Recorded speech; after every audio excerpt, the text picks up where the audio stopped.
Hi everyone, welcome back to our channel. So today in this video, I'm going to show you how to refund items on Temu. So let's get into the video. So open up Temu. So once you're on Temu, log into your Temu account. So if you have already logged into your Temu account, so what you're going to do, just look for the order that you want to refund. So go to your option here. So if you go to your tab, so from there, just click on your orders. And then when you get to your orders, so here, what are you going to do? So once you get to your orders here, click on the order that you wish to refund for. So just open up that order. So for example here, this is something that I've already refunded, but just open it up. I'll just show the process is pretty much same. So open it up, and if you scroll down, you'll see an option called return or refund.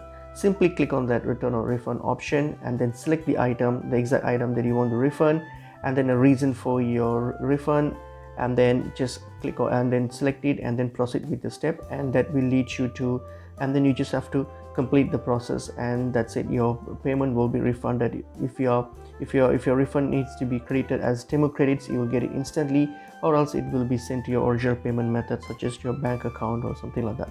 So that's pretty much it. It's pretty easy and straightforward. Hope this video was helpful. I will see you in another video. Thank you.